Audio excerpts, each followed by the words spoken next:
Hello everyone, నేను శ్రీరామనవమి రోజు చేసిన ప్రసాదాలు అయితే ఇవి. మొదటిగా అయితే వడపప్పు. ముందుగా నేను పెసరపప్పుని ఈ విధంగా నానబెట్టుకొని నీళ్ళని వంచేసిన తర్వాత పెసరపప్పులో బెల్లం అయితే మిక్స్ చేసుకోవాలి. అదే వడపప్పు. నెక్స్ట్ వచ్చేసి పానకం అయితే ప్రిపేర్ చేశాను.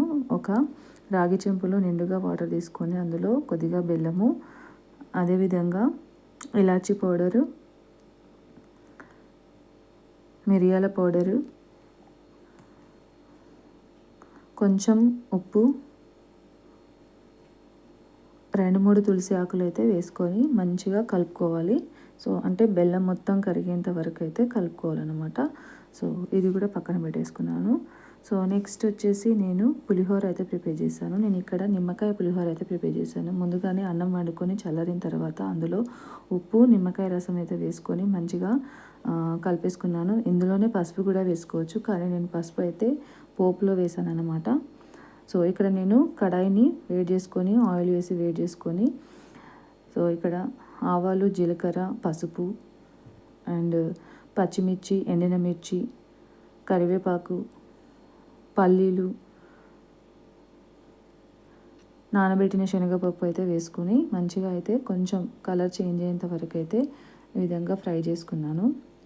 సో ఈ ఫ్రై చేసుకున్న దాన్ని మొత్తం తీసుకొని ఇంతకుముందుకు అన్నం చల్లార్చుకున్నాను కదా, సో అందులో అయితే వేసుకొని మంచిగా అయితే కలిపేసుకోవాలి. సో అన్నంకి మొత్తం ఆ పోపు అంతా పట్టే విధంగా అయితే కలిపేసుకోవాలన్నమాట. సో ఇది ఒక 5 మినిట్స్ అట్లా పడుతుంది కలపడానికి. సో చాలా నెమ్మదిగా ఓపికగా కలుపుకోవాలి. సో నెమ్మదిగానే కలుపుకోవాలి, ఎందుకంటే అన్నం 2 ముక్కలు అయ్యే ఛాన్స్ ఉంటుంది కాబట్టి. So pulihora is ready. Next వచ్చేసి కొబ్బరి భక్షాలు అయితే ప్రిపేర్ చేశాను.